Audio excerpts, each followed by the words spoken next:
एक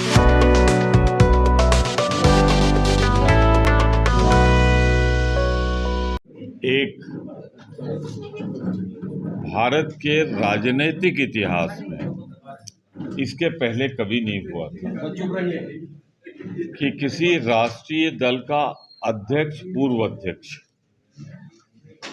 लगभग 4000 किलोमीटर की पदयात्रा करे। हम में से बहुतों को सौभाग्य मिला, कन्याकुमारी में भी, केरल में भी, मैं तो मध्य प्रदेश भी आया था, उज्जैन, राजस्थान जहाँ से सांसद हूँ मैं वहाँ भी रहा, उत्तर प्रदेश मूलतः जहाँ से हूँ वहाँ भी उनकी यात्रा में रहा, हरियाणा में भी रहा, कश्मीर में भी रहा। आज तक भारत के इतिहास में किसी भी राजनीतिक दल के अध्यक्ष या पूर्व अध्यक्ष ने ये यात्रा, पद यात्रा नहीं की। अगर किसी ने की तो वो हमारे पूर्व अध्यक्ष श्री राहुल गांधी जी ने की। परिस्थितियां कितनी विपरीत थी, चूंकि आप लोगों ने देखा होगा जिस तरह बरसते पानी में या बरसते आसमान से बर्फ में उनका मिशन रुका नहीं, करते रहे। और बहुत से शुरुआत से ही उनके जूते को लेके उनके टी शर्ट तक पे आरोप लगे, पर उसी टी शर्ट में वो श्रीनगर तक पहुंच गए -0 में। तो कुछ तो औरों से अलग हैं वो। आज हमारी ये प्रेस कॉन्फ्रेंस आधारित है 2 बातों पे। एक तो भारत जोड़ो यात्रा का पहला चरण 31 जनवरी को 30 जनवरी को श्रीनगर में समाप्त हो गया। उसकी निरंतरता बनी रहे,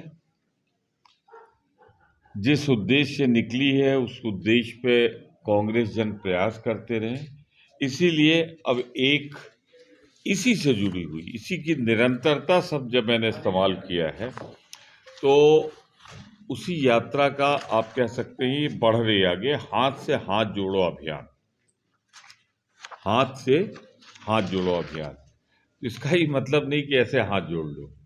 इसका मतलब है कि हर दरवाजे, हर पोलिंग बूथ, हर गांव सभा, हर न्याय पंचायत, हर ब्लॉक, जिले में जहां विशेष रूप से राहुल जी की पदयात्रा जहां से नहीं गुजरी जिन हिस्सों में, वहां हमारे कांग्रेस जन जाएं। इस संदर्भ में मेरी बैठक पहली आदरणीय कमलनाथ जी प्रदेश अध्यक्ष के साथ और हमारे जो जेपी अग्रवाल जी हैं प्रभारी, उनके साथ भोपाल में हो चुकी है।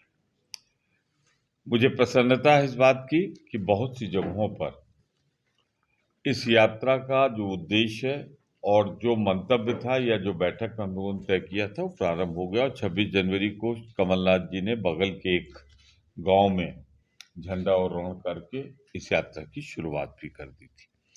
आदरणीय दिग्विजय सिंह जी भी भरपूर प्रयत्न कर रहे हैं, उनको भी जितना बन सक रहा है वो कर रहे हैं। वो तो खैर संयोजक ही थे भारत जोड़ो यात्रा के और लगातार वो चले। इसके पहले नर्मदा की यात्रा शायद बड़ी उन्होंने पूरी परिक्रमा की थी 5 साल पहले। तो मैंने, चूंकि हम सब रीवा को अपना हिस्सा मानते हैं और रीवा से इलाहाबाद को अपना हिस्सा मानता है, शिक्षा के लिए, सबके लिए हम लोग कनेक्टेड हैं एक दूसरे से, तो मैंने रीवा को इसीलिए पहले चुना कि एक बार मैं यहाँ जाऊँगा।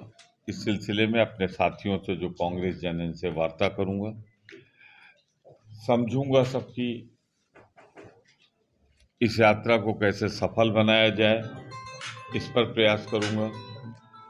और प्रताप भानु शर्मा जी क्योंकि हमारे मित्र भी हैं, बड़े भाई भी हैं, जब से ये सांसद विदिशा से, उसके पहले से मेरा पारिवारिक संबंध है। मेरी बात होती रही अध्यक्ष जी से, मेयर साहब से, सभी से, सारे लोगों से बात होती थी। मैं आया हूँ तो आप सबसे मैं पहले इसलिए मिल रहा कि जिसके बाद आप व्यस्त न हो जाए। फिर यहाँ कार्यकर्ताओं से भेंट है, उसके बाद एक मीटिंग भी इस सिलसिले में हम लोगों ने रखी है और वो जगह जावा। जवा में मीटिंग है, सिरमौर विधानसभा। उसके बाद 2-1 जगह और कार्यक्रम करते हुए मैं चला जाऊंगा, लेकिन फिर दोबारा इस कार्यक्रम के सिलसिले में जब तक ही चलता रहेगा आएगा। एक बात जो युवाओं में कह दूं मैं, एक और यात्रा हम लोग अभी न डेट है, न कार्यक्रम है, न कोऑर्डिनेट है। प्रयास है कि गुजरात से लेके अरुणाचल तक, ये पुराना आसाम में राहुल जी एक यात्रा और करें। ये पूरब से पश्चिम तक थी, वो उत्तर से दक्षिण तक होगी, लेकिन उसके बारे में सिर्फ मैं ये कह सकता हूं कि इस समय हम लोग उस पर मंथन कर रहे हैं, कब होगी, कैसे होगी। जैसे कुछ कार्यक्रम बनेगा सबसे पहले मीडिया को ही हम बताएंगे, और उस कार्यक्रम में मीडिया का भरपूर सहयोग रहा। इसके लिए हम मीडिया को भी धन्यवाद देते हैं और उम्मीद है कि हमारे इस हाथ से हाथ जोड़ो अभियान में भी आपका भरपूर सहयोग मिलेगा। तो मैंने आपको उद्देश्य बता दिया, हाथ से हाथ जोड़ो अभियान के क्या कार्यक्रम है ये बता दिया। इसके साथ मैंने लिटरेचर भी लगा दिया है, जो मैंने प्रेस रिलीज आपको दी। अगर आप उसे द्वितीय तृतीय चौथे पे जाएंगे तो वो भी है। तो मैं समझता हूँ कि आपको लिखने की इसकी जरूरत नहीं पड़ेगी। परंतु एक बात पे और, क्योंकि पार्लियामेंट में 2 दिन 3 दिन पार्लियामेंट चल नहीं पाई, जो मैं समझता हूँ कि शायद 130 करोड़ भारतवासियों से प्रत्यक्ष या अप्रत्यक्ष रूप से जुड़ा है। अब आप आपस में ही देख लें कितने लोग हैं जिनके स्टेट बैंक में अकाउंट होंगे, कितने लोग होंगे जिन्होंने इंश्योरेंस कराया होगा, भारतीय जीवन बीमा निगम। मैं उसकी बात नहीं कर रहा हूँ जो ट्रांसपोर्ट का है, मैं व्यक्तिगत आपकी बात कर रहा हूँ, आपके परिवार की बात कर रहा हूँ। तो इस समय कांग्रेस के सामने एक अपना ऐतिहासिक रोल अदा करने का भी समय आ गया है। एक रिपोर्ट आई है, आप सबको मालूम है, उस रिपोर्ट ने एनालिसिस जो करके दिया है, उससे हम उस मुद्दे को नहीं उठा रहे हैं, पर जिस तरह से एक कंपनी के शेयर गिरे, एक कंपनी जिसका मालिक कल तक नंबर 1 पे दस्तक दे रहा था दुनिया के, आज 20 से बाहर हो गया, फर्स्ट 20 से बाहर हो गया। तो जो हिंडनबर्ग रिसर्च है, उसने जो तथ्य दिए हैं, उसमें 2 सर्कमस्टेंसेस, इसे आप अलग से लिख लीजिएगा मेरी तरफ से। अगर दाल में कुछ काला नहीं तो 20,000 करोड़ का एफपीओ जो उन्होंने अपने प्रतिभूत करके एफपीओ जो किया था, उसको वापस क्यों लौटा? बड़ी भारी बात। कोई भी व्यक्ति जब लेता है लोगों से, फिर उसको ऐसे तो नहीं वापस करता ना, उसकी एक प्रक्रिया है। और लोगों ने दे दिया, 20,000 करोड़ वापस किया, एक चीज। दूसरी चीज, ये गिरावट क्यों इतना ज्यादा?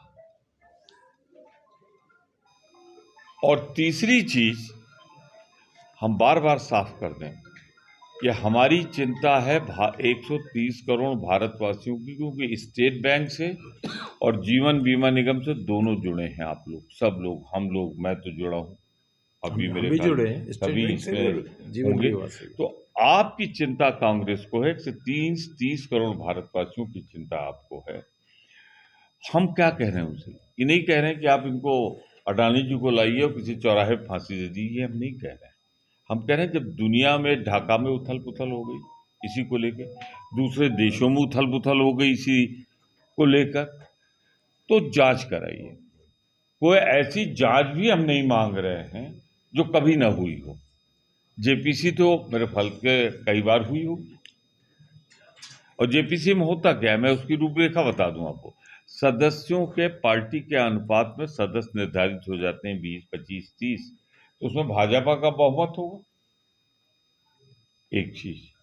फिर हम कह रहे हैं नहीं मत करो, जेपीसी नहीं करना चाहते हो तो आप एक काम कर लीजिए, भारत के मुख्य न्यायाधीश जो आपके कार्यकाल में नियुक्त हुए हैं, पहले तो इलाहाबाद हाई कोर्ट के चीफ जस्टिस थे, इन्हीं के कार्यकाल में सुप्रीम कोर्ट गए और इन्हीं कार्यकाल में चीफ जस्टिस बने।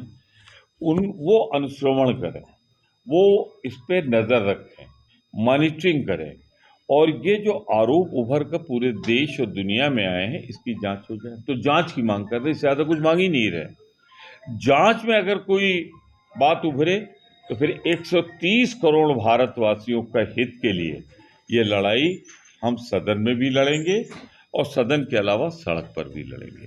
क्योंकि एक चीज बहुत से लोग शायद समझ ना पा रहे हैं उसको, आप लोग तो समझते होंगे, पत्रकार लोग, कि ये अगर कोलैप्स हुआ तो वो कांग्रेस का जो आरोप था कि आम किसान से, आम मजदूर से, आम कर्मचारी से लेकर पूंजीपतियों की तिजोरी तक भारत की संपदा पहुंचाई जा रही है, धन पहुंचाया जा रहा है। तो कहीं अगर वो तिजोरी कोलैप्स हुई, 1% में ज्यादातर धन पहुंच चुका है, 1% टोटल पॉपुलेशन। अगर वो तिजोरी कहीं कंप्लीट हुई तो भारत का भविष्य कोलैप्स कर जाएगा। और जो अमाउंट इन्वॉल्व है, जिस ढंग से, जो तथ्य मेरे पास है, मैं अभी नहीं रख रहा हूं, इसलिए मुझे पार्लियामेंट में भी रखना है। कल मेरी ही नोटिस थी, मेरी ही नोटिस पे कल रिजेक्ट किया है माननीय वाइस प्रेसिडेंट साहब ने। तो मुझे डर ये है कि भैया अगर किसी विरोधी दल के यहाँ कुछ लाख और करोड़ मिले, गलत है, उसके यहाँ भी छापे पड़ते हैं, पड़ने चाहिए। इनकम टैक्स की तुरंत रेट पड़ती है, अगर कहीं गलत है पड़ना चाहिए।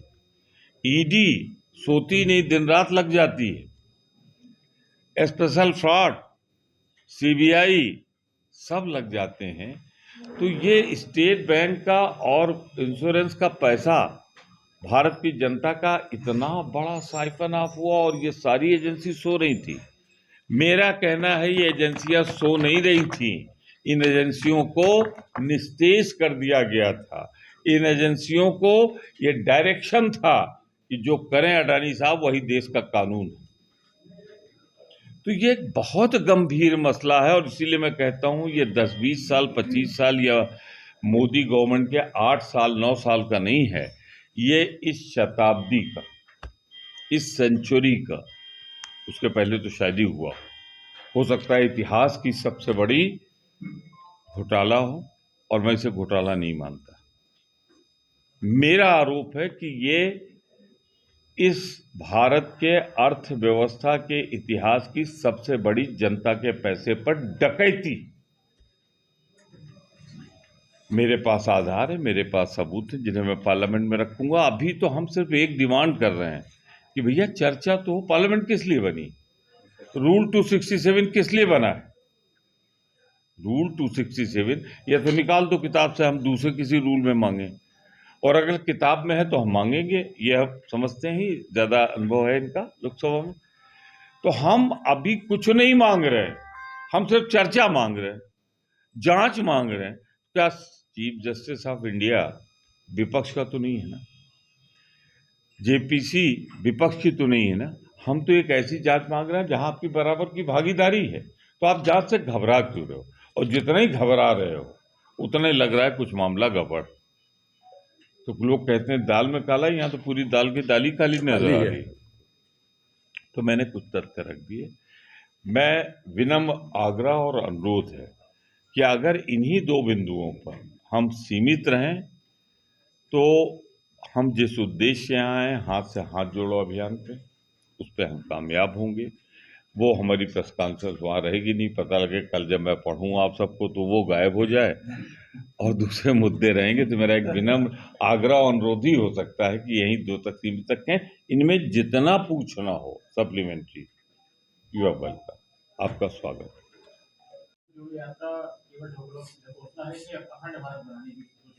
किसने कहा? विधानसभा अध्यक्ष गिरीश गौतम, यहीं से है। गिरीश गौतम जी ने क्या कहा? मैं उनको सलाह दूंगा भारत का संविधान पढ़ लें, ये भारत अखंड है।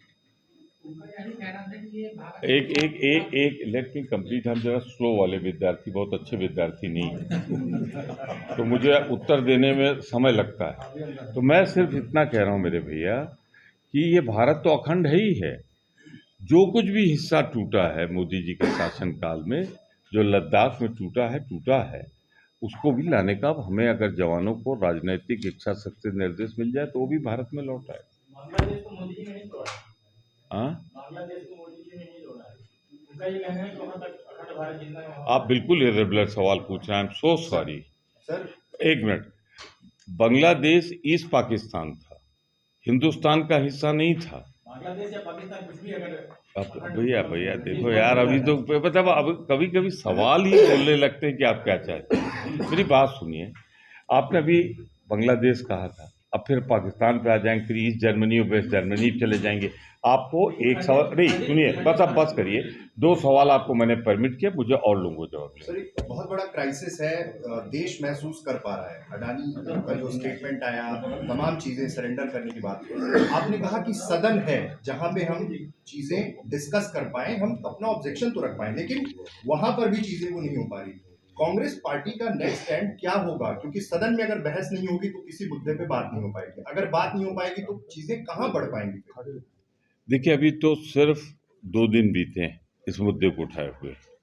अभी हमारे पास Monday, Tuesday, Wednesday, Thursday, Friday 5 दिन और हैं। तो हमें आशा है कि बेटर सेंस प्रिवेल करेगा, सद्बुद्धि आएगी। क्या इतना बड़ा आरोप मोदी जी सह लेंगे? कि इतना बड़ा आरोप है और इसकी जांच नहीं कराएंगे, क्या संदेश जाएगा?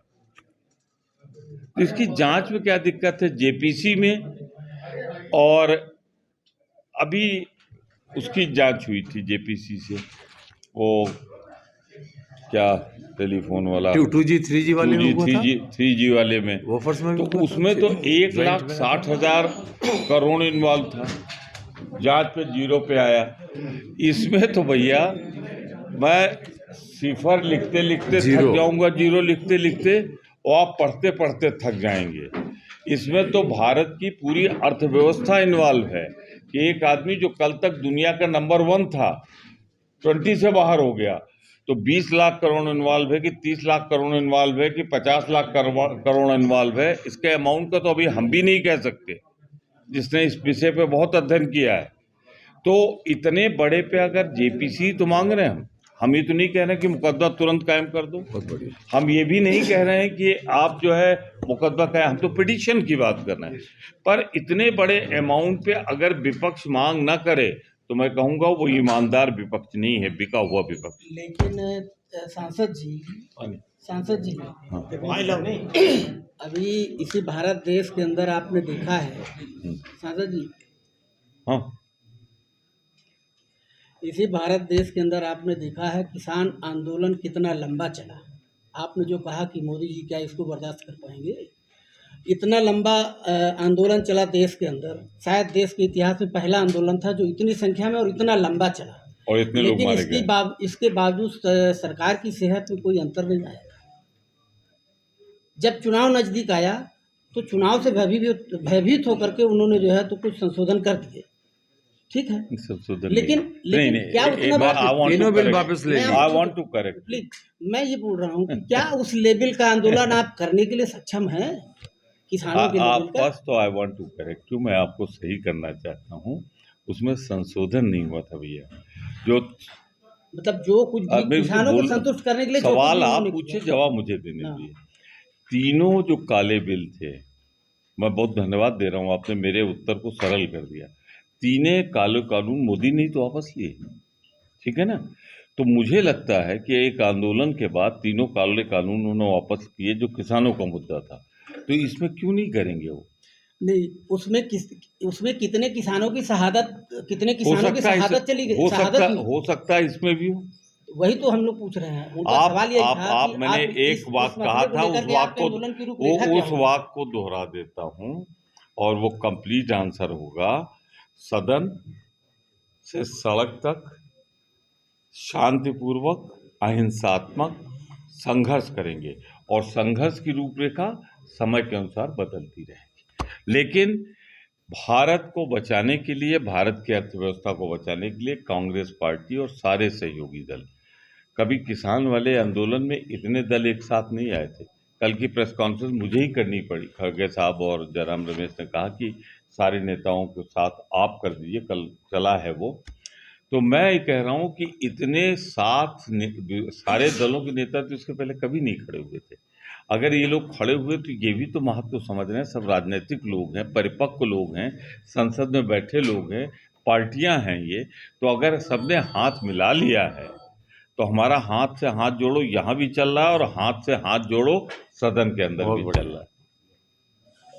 सर एक लास्ट क्वेश्चन, आपने कहा सारे विपक्ष के जो दल हैं हम सब साथ आ रहे हैं, ये मैंने नहीं कहा। नहीं मतलब इस मुद्दे पे आ रहे हैं, इस मुद्दे पे एक बड़ा क्वेश्चन बार बार रेज होता है कि जैसे इलेक्शन आएगा तमाम छोटे दल जो भी दल साथ में है सब अलग हो जाएंगे और फिर बीजेपी एक मजबूत स्ट्रेंथ के साथ गवर्नमेंट फॉर्म कर लेती है और ऐसा लगता है कि विपक्ष का कोई चेहरा ही नहीं, जनता भी इस पे शायद कंफ्यूज हो जाती है। तो क्या इस बार ऐसी स्ट्रेटजी रहेगी लोकसभा चुनाव 2024 में कि हम इतनी पावर के साथ सबको साथ लेके आए कि गवर्नमेंट फॉर्मेशन की कंडीशन पे रहें? देखिए, राष्ट्रीय दल, क्षेत्रीय दल और छोटे दलों में अपने कुछ मजबूरियां होती हैं। कौन आएगा कौन साथ नहीं आएगा, लेकिन अब मेरी गणित सुन लीजिए। मोदी जी अपने उरूज पे थे, पीक पे थे 2014 में, तो उनको 31.8% वोट मिला था और 68.2% वोट उनके खिलाफ गया था। तो जिन दलों का आप जिक्र कर रहे हैं, अगर ये सब ना भी आए तो हिंदुस्तान के नक्शे पे इनकी टोटल स्ट्रेंथ 10%, 9%, 9.5% जो हम लोगों ने कैलकुलेट किया है। तो मान लीजिए मोदी जी उधर, 9% उधर, उसके बाद भी तो आप देखो ना भैया, 57-58% लोग अगर एक हो गए तो मोदी जी शतक नहीं बना पाएंगे, नीचे आ जाएंगे। अब जैसे मध्य प्रदेश है, एक सीट मिली थी। अब आप घर जाइएगा, पूछिएगा आज आटा किस भाव आया और दाल किस भाव आया, उसके बाद एक सीट नहीं मिलेगी। आप जाइएगा, बेरोजगारी 5 साल में जो बढ़ी है पूछिएगा तो एक सीट नहीं मिलेगी। आप किसानों से जो भैया ने जिक्र किया कि उनके अंदर की जो पीड़ा है उसका एहसास होगा, और मुझे उम्मीद है कि हम इस चुनाव में बहुत से लोग साथ भी आएंगे और उसके बावजूद भी एक एंटी मोदी लहर चलेगी। प्रो मोदी लहर नहीं, एंटी मोदी। किसान देखिए सांसद जी, आपने कहा कि किसानों इस उम्मीद पे हूँ कल आप जब लिखेंगे और लिखेंगे बहुत अच्छा लिखेंगे मेरे बारे में, उम्मीद है ना। अब इनका सवाल रोक दिया था क्या? कितना मजबूत कर पाएगा? हाथ बहुत मजबूत होता है, बूथ जुड़ेगा तभी जब हाथ मजबूत होगा। कांग्रेस बिल्कुल बिखरी नहीं है, कांग्रेस पूरी तरीके से, अब परिणाम छोड़ दीजिए, कांग्रेस आज की तारीख में एकजुट है। हमारे साथ सोनिया जी का आशीर्वाद है, मल्लिकार्जुन खड़गे जी के राष्ट्रीय अध्यक्ष का नेतृत्व है। प्रदेश में अगर इसी तरह देखें तो कल्पनाथ जी हमारे अध्यक्ष हैं, दिग्विजय सिंह जी सहित सारे नेता उनके साथ जुड़े हैं। आज यहाँ जितने कार्यकर्ता मिले हैं, आप इनसे अलग अलग बात, अगर राजनीति में मैं नहीं जानता, हमसे तो कोई विरोध करता नहीं। अब आपसे मिले होंगे, मुझसे नहीं मिले। हमसे सुनिए, हमसे भोपाल जब जिस दिन मीटिंग में आया था, मेरी अजय सिंह जी से मुलाकात हुई, 15-20 मिनट हुई, उन्होंने ऐसा कुछ मुझसे नहीं कहा। उनसे भी मिला था, मैं अभी कश्मीर यात्रा में, उन्होंने भी ऐसा कुछ नहीं कहा। कल आज दिया होगा ना, मुझसे तो नहीं कहा। चलिए हो गया। आपके संगठन में ऐसा सवाल खड़े होते हैं कि मछली भात खा के चले जाते हैं, यहाँ पे एकजुटता नहीं करते हैं, वो कौन से लोग हैं जो कौन क्या खा के चले जाते हैं? मछली भात खा के चले जाते हैं, यहाँ पे एक नहीं करते। मछली भात मच्छी भात। मैं यहाँ दाल चावल खाऊंगा। दाल चावल खाएंगे हम लोग, बस आपसे वादा करता हूँ, यहाँ कोई मतभेद नहीं है, मनभेद भी नहीं है। हम अगला चुनाव मध्य प्रदेश का भी और केंद्र का भी, दोनों दाल चावल खा के मजबूती से लड़ेंगे। बहुत बढ़िया, ठीक। अब मेरे ख्याल से काफी हो गया। जवाब संगठन का पूरी हो जाए अभी। संगठन बारे में जेपी अग्रवाल जी और शर्मा जी जवाब देंगे। यहाँ जहाँ तक सवाल है हाथ जोड़ो अभियान का या जो करंट टॉपिक था, इस पर जितने सवाल थे मैंने सबको जवाब देंगे। और जो आप कहेंगे तो मैं आखिरी बार नहीं आ रहा हूँ, फिर आऊँगा।